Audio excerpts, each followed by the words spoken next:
하나님께서 오늘 우리에게 주시는 말씀은 열왕기상 15장 33절에서부터 16장 14절까지 말씀입니다. 하나님의 말씀을 받들어 봉독할 때에 살아계신 하나님의 음성을 들으시기 바랍니다. 유다의 아사왕 셋째 해에 아이야의 아들 바아사가 디르사에서 모든 이스라엘의 왕이 되어 24년 동안 다스리니라. 바아사가 여호와 보시기에 악을 행하되 여로보암의 길을 행하며 그가 이스라엘에게 범하게 한 그 죄 중에 행하였더라. 여호와의 말씀이 하나니의 아들 예후에게 임하여 바아사를 꾸짖어 이르시되 내가 너를 티끌에서 들어 내 백성 이스라엘 위에 주권자가 되게 하였거늘 내가 여로보암의 길을 행하며 내 백성 이스라엘에게 범죄하게 하여 그들의 죄로 나를 노엽게 하였은즉 내가 너 바아사와 내 집을 쓸어버려 내 집이 느밧의 아들 여로보암의 집같이 되게 하리니 바아사에게 속한 자가 성읍에서 죽은즉 개가 먹고 그에게 속한 자가 들에서 죽은즉 공중에 새가 먹으리라 하셨더라.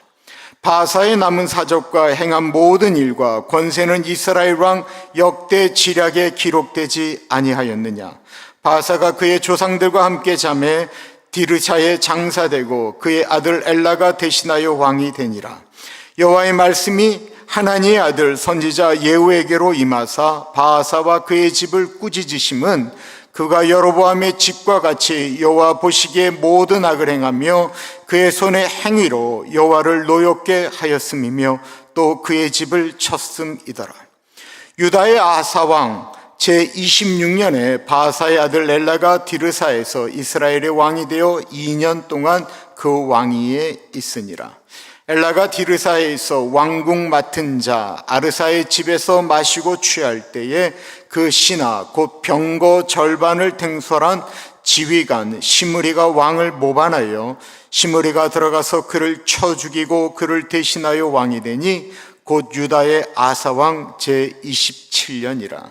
시므리가 왕이 되어 왕위에 오를 때에 바아사의 온 집안 사람들을 죽이되 남자는 그의 친족이든지 그의 친구든지 한 사람도 남기지 아니하고 바아사의 온 집을 멸하였는데 선지자 예후를 통하여 바아사를 꾸짖어 하신 여호와의 말씀같이 되었으니 이는 바아사의 모든 죄와 그의 아들 엘라의 죄 때문이라. 그들이 범죄하고 또 이스라엘에게 범죄하게 하여 그들의 헛된 것들로 이스라엘의 하나님 여호와를 노하시게 하였더라. 엘라의 남은 사적과 행한 모든 일은 이스라엘 왕 역대 지략에 기록되지 아니하였느냐. 오늘은 여로보암이 만든 하나님, 그 길을 따라 멸망하는 사람들이라는 제목으로 말씀 나누고자 하겠습니다. 한번 따라해 볼까요? 여로보암이 만든 하나님, 그 길을 따라 멸망하는 사람들.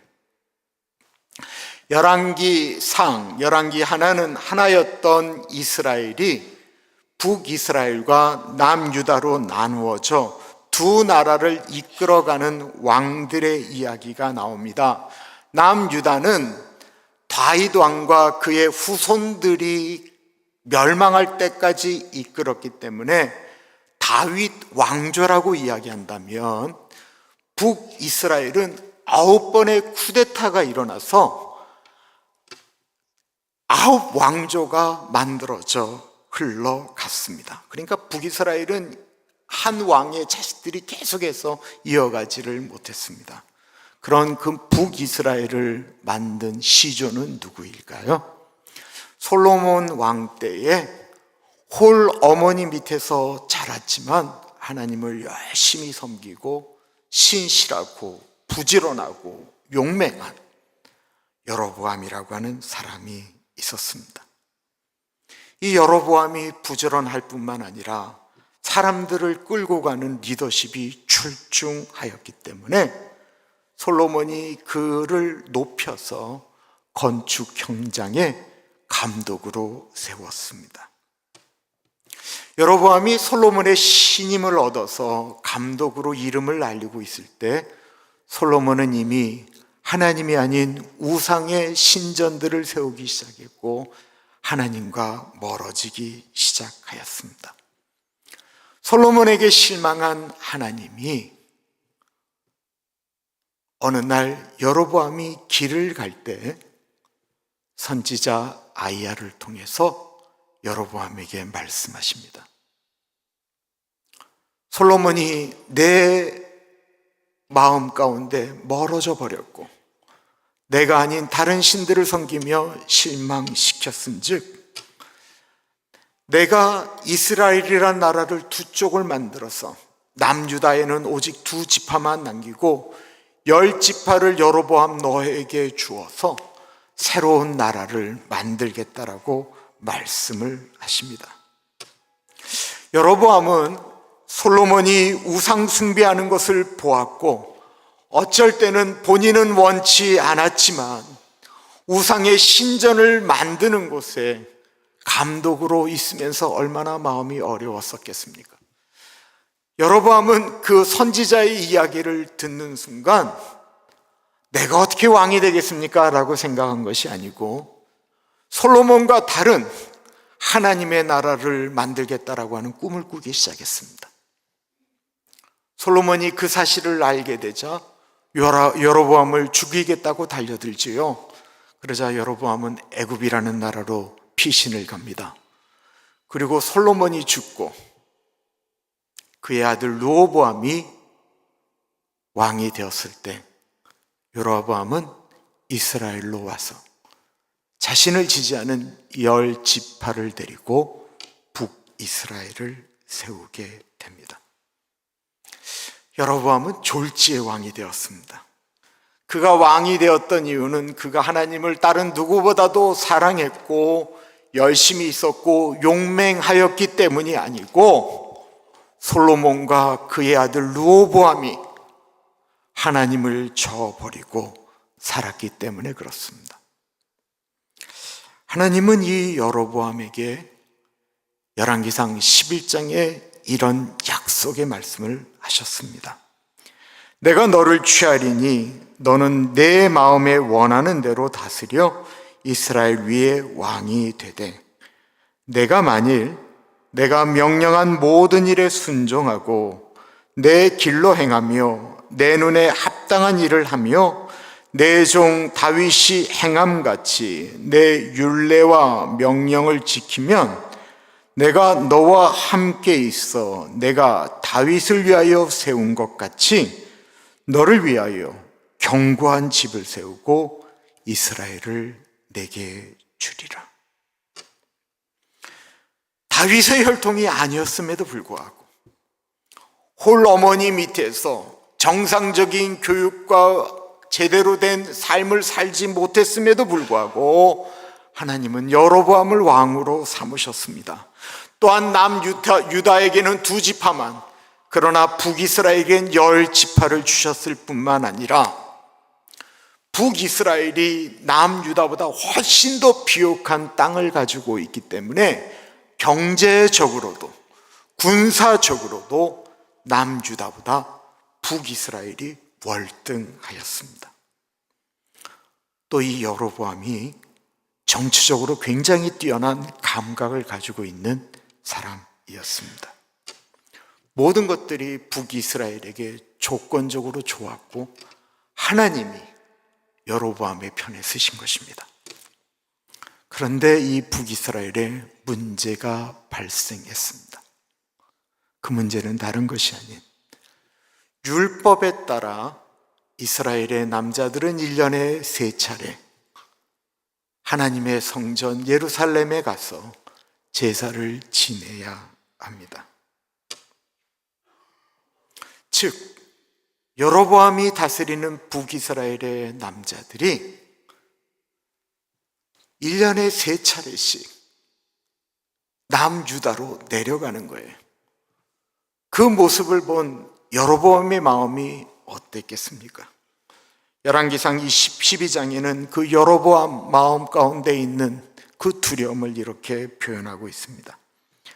만일 이 백성이 예루살렘에 있는 여호와의 성전에 제사를 드리고자 하여 올라가면 이 백성의 마음이 유다 왕된 그들의 주 르호보암에게로 돌아가서 나를 죽이고 유다의 왕 르호보암에게로 돌아가리로다.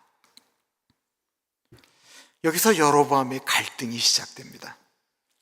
하나님께서 함께 하시고 하나님의 명령에 순종하면 위대한 왕 다윗에게 하셨던 그 축복을 북이스라엘에게 여로보암 너의 가문에 주겠다라고 약속하신 그 하나님의 약속은 눈에 보이지 않는 약속이라는 것입니다. 그런데 백성들이 때를 지어서 유월절을 지키러 내려가는 그 모습은 현실적인 매일 눈에 보이는 큰 일이었다라는 것입니다. 여로보암은 이때부터 하나님에 대한 믿음이 흔들리기 시작합니다. 사람들의 믿음이 언제 흔들립니까? 현실적인 문제에 부딪힐 때입니다. 그리고 수많은 사람들은 그 현실적인 문제에 신앙의 타협을 하게 됩니다. 여로보암은 어떻게 했을까요? 하나님의 신실한 약속의 말씀을 붙들고 백성들을 남유다로 제사를 지내러 보냈을까요? 여로보암은 그렇게 하지 않았습니다. 그는 현실적인 문제 때문에 베델과 단에다가 하나님의 성전을 만듭니다. 하나님의 성전을 만드는데 보이지 않는 하나님이 아닌 금송아지를 만듭니다. 그리고는 이 금송아지가 우리 민족을 애굽에서 구원한 하나님이니까 섬기라고 이야기합니다. 그리고 이 여로보암 왕의 그 선언은 북이스라엘 사람들의 지지를 받게 됩니다. 왜 그래요? 이것도 현실적인 문제예요.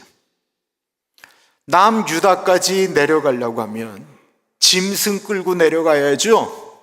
때때마다 여관에 묵어야죠. 식사 문제 해결해야 되죠. 이게 수많은 시간과 돈이 드는 일이다라는 것입니다.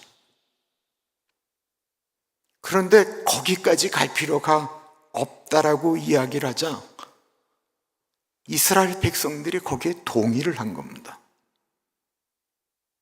그럼 신실한 사람들은 어떻게 했을까요? 신실한 사람들이 들고 일어났습니다.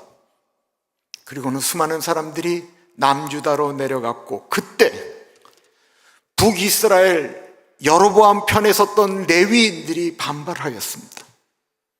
그러자 여로보암은 어떻게 했냐면 하나님을 섬기는 유일한 지파인 레위 지파를 모두 다 내쫓고 이스라엘 백성 가운데 제사장 할 사람, 그리고는 선발하여 그들을 제사장으로 세우게 되었습니다.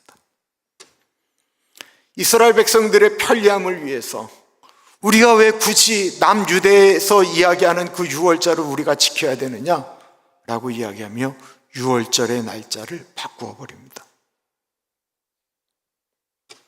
장소에 구애 안 받죠. 시간과 날짜, 돈에 구애 안 받죠. 정통 제사장들이 제사를 지내지 않게 되니까 제사가 간단해지지요. 교회가 언제 무너집니까? 신앙이 언제 무너집니까? 내 마음대로, 내 편한 대로 신앙생활하기 시작할 때 교회도 신앙도 무너지기 시작합니다. 여로보암이 하나님을 안 믿었나요? 하나님 믿었습니다. 그러나 보이지 않는 하나님을 신뢰하지 않는 믿음은 믿음이라고 이야기할 수가 없습니다.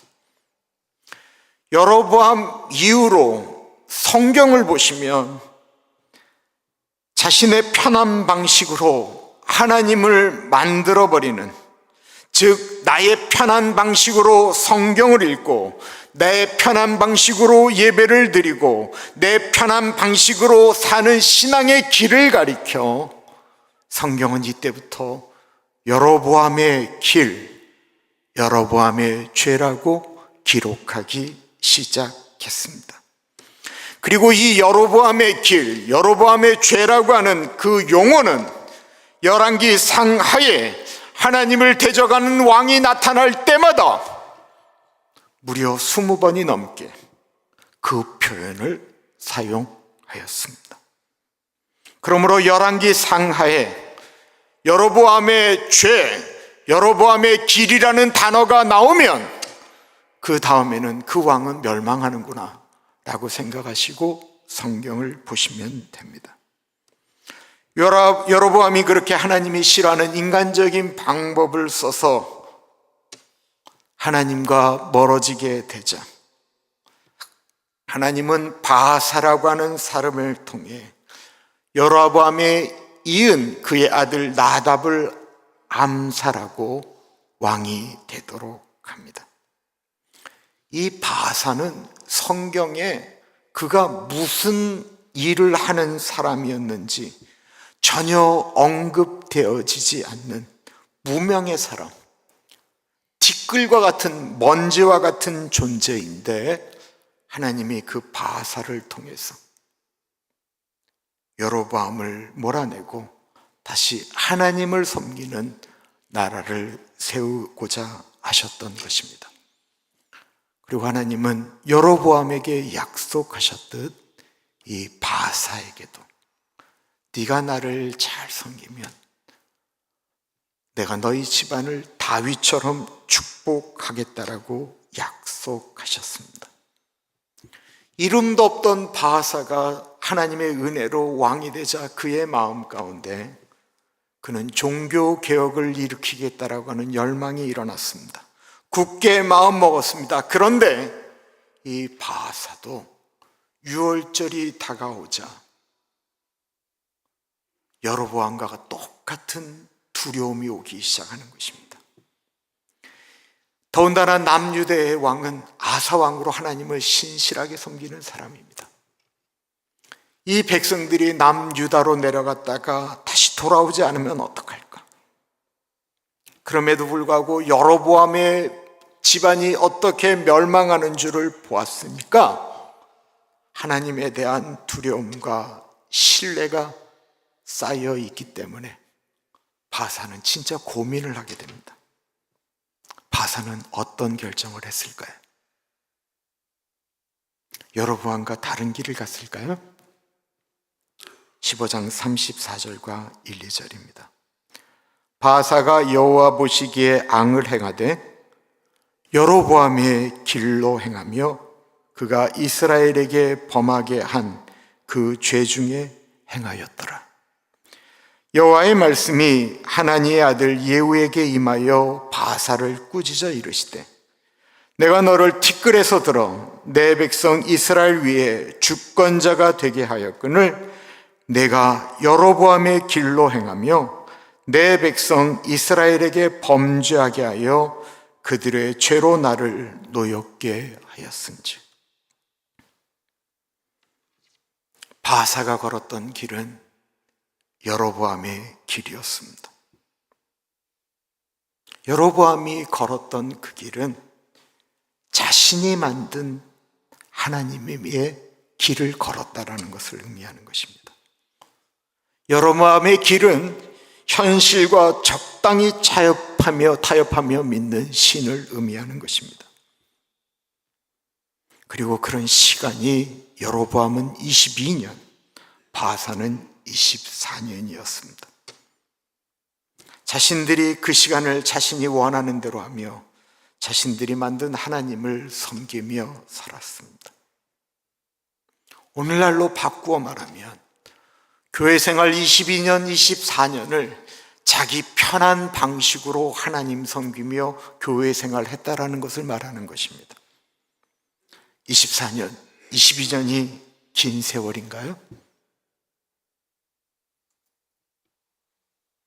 우리 나이 드신 어른들에게 22년, 24년이 긴 세월입니까? 여로보암에 이어 바하사에 이어 왕이 된 사람들의 기간은 어땠을까요? 여로보암의 아들 나답은 2년 후에 암살되었고 바하사의 아들 엘랄도 2년 후에 암살되었을 뿐만 아니라 오늘 읽은 본문을 보시면 온 가족들이, 심지어는 그들의 친구까지 다 몰살당하고 맙니다. 내가 너 바하사와 네 집을 쓸어버려 네 집이 느밧의 아들 여로보암의 집같이 되게 하리니 바하사에게 속한 자가 성읍에서 죽은즉 개가 먹고 그에게 속한 자가 들에서 죽은즉 공중에 새가 먹으리라 하셨더라. 여로보암과 바하사의 집안 사람들은 가장인 여로보암이 바하사가 만든 하나님을 섬기는 동안 현실 속에서 왕족으로 평탄하게 사는 듯 보였습니다. 그런데 그들이 죽자 그들의 집안은 몰락하기 시작했습니다. 왜요? 그 자식들은 그 부모의 그렇게 신앙생활하는 것만 보고 자랐기 때문에 그렇습니다. 자신이 만든 하나님, 자신의 입맛에 맞게 신앙생활을 하게 되면 그들의 후손들은, 우리들의 다음 세대들은 더욱 빨리 하나님과 멀어지게 될 것입니다. 코로나 팬데믹은 교회의 문화를 완전히 바꾸어 놓았습니다. 그 MBC 아메리카 뉴스를 보시면 아예 타이틀이 미국 사람들 요즘 교회 안 가라는 제목의 유튜브를 보실 수 있습니다. 팬데믹 이후 한국 사람들을 비롯한 많은 사람들이 더 이상 교회를 나가지 않는다라는 것입니다. 이들이 신앙을 버렸다라고는 이야기하지는 않습니다. 팬데믹 동안 이들은 굳이 현장에서 예배를 드리지 않아도 된다는 생각을 하게 되었고, 유튜브를 통해서 충분히 예배를 드릴 수 있다는 사실을 알게 되었을 뿐만 아니라 내가 굳이 우리 목사의 설교가 아닌 내가 설교를 취사 선택해서 내 취향에 맞는 설교들을 들을 수 있다는 사실을 깨닫게 되었습니다.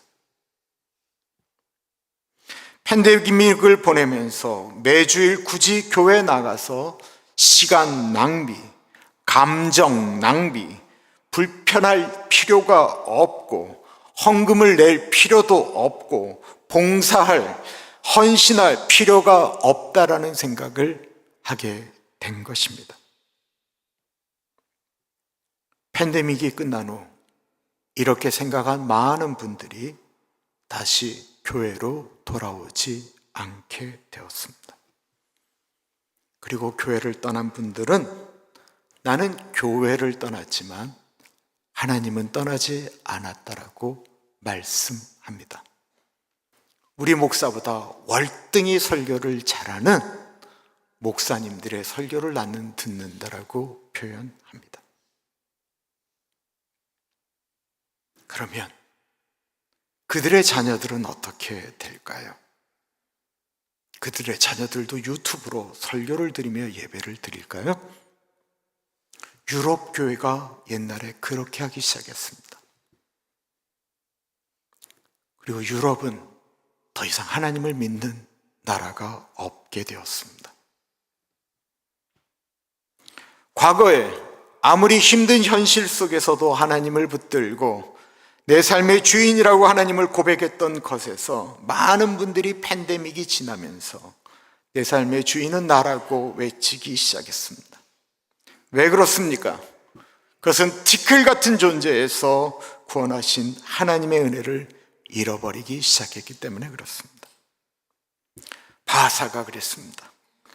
여호와의 말씀이 하나니의 아들 예후에게 임하여 바하사를 꾸짖어 이르시되 내가 너를 티끌에서 끌어 내 백성 이스라엘 위에 주권자가 되게 하였거늘 내가 여로보암의 길로 행하여 내 백성 이스라엘에게 범죄하게 하여 그들의 죄로 나를 노엽게 하였도다.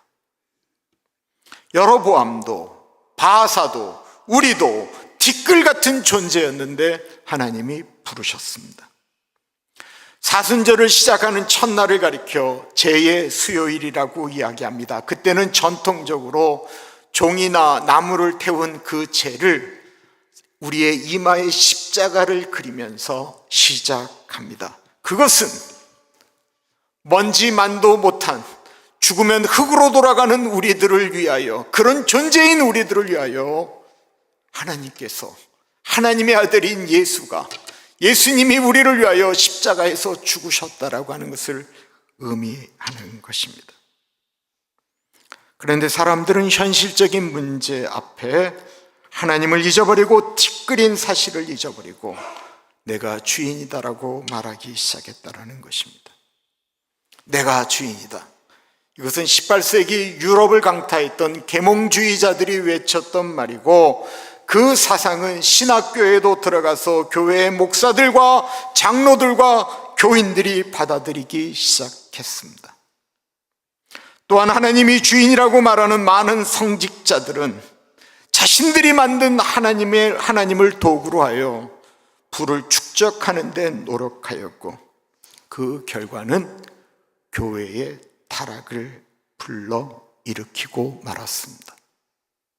여로보암의 길입니다. 사람들은 현실적인 문제 가운데 신앙적인 믿음의 행위를 갈구하기 시작합니다. 예수님이 현실적인 문제, 배고픔의 문제를 해결하셨던 사건이 있죠. 물고기 2마리와 보리떡 5개로 5,000명을 먹이고 12강주리를 남긴 오병이어의 기적입니다. 그 기적이 일어난 후 그날 그 현장 가운데에서 기적을 맛보았던 사람들의 소문 때문에 훨씬 더 많은 사람들이 예수님에게로 왔습니다. 예수님은 현실적인 배고픔의 문제를 해결해 주실 수 있다고 생각한 것입니다. 그런데 오병이어를 일으킨 그 다음 날 예수님은 현실의 문제가 아닌 더 중요한 영생의 문제를 말씀하시죠. 현실적인 문제를 쫓아왔던 사람들이 대부분 다 예수님을 떠났다라고 표현하고 있습니다. 오병이어의 기적을 일으킨 이유는 먼저 그 나라와 그의 의를 구하면 이 모든 것을 너에게 더하시겠다라고 하는 약속의 징표로 보여주신 것이었음에도 불구하고 눈에 보이는 현실 속에서 하나님의 약속을 믿지 못한 사람들은 예수님을 떠난 것입니다. 그리고 그들은 여로보암의 길을 걷기 시작했습니다. 내 방식으로, 내 방법대로 하나님을 섬기겠다라는 것입니다. 그 시간은 아주 긴 것 같은데 우리의 인생 그렇게 길지 않습니다. 그리고 우리는 천국과 지옥이라고 하는 갈림길에 서게 될 것입니다. 아무리 부정해도 천국과 지옥이 있습니다. 예수님은 천국과 지옥이 있기 때문에 그 비참한 십자가를 지시러 하늘에서 이 땅에 오신 것입니다. 예수님은 천국이 있기 때문에, 지옥이 있기 때문에 죄로 얼룩진 티끌보다 못한 우리를 지옥으로 가지 말라고 천국으로 인도하시기 위하여 이 땅에 오셔서 십자가에서 죽으신 것입니다.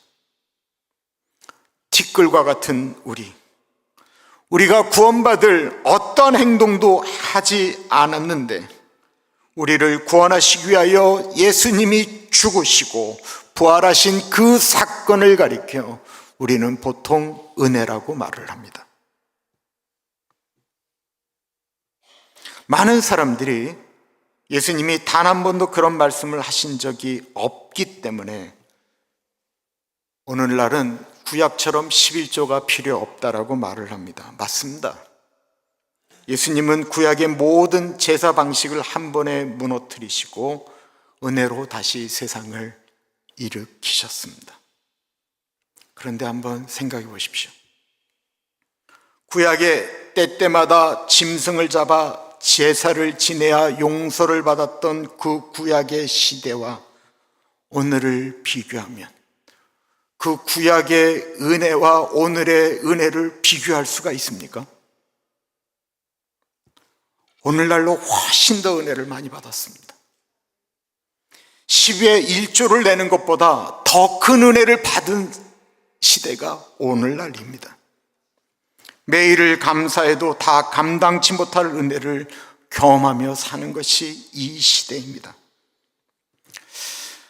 저는 미국에서 산 날들이 한국에서 산 날들보다 더 은혜가 있었다라고 생각하지는 않습니다.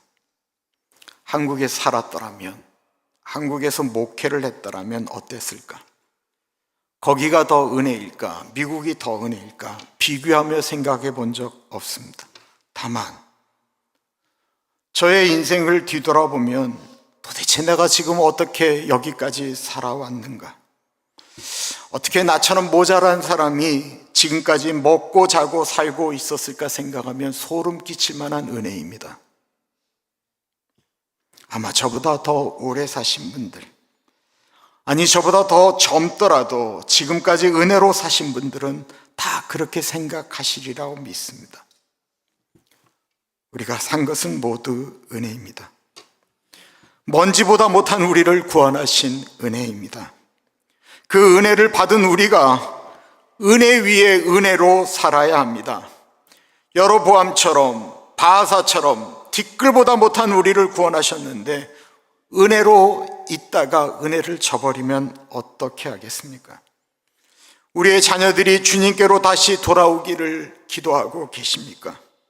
그렇다고 한다면 우리는 현실 속에서 내가 주인 되어 결정하는 것을 다 내려놓고 다시 은혜로 돌아서야 합니다.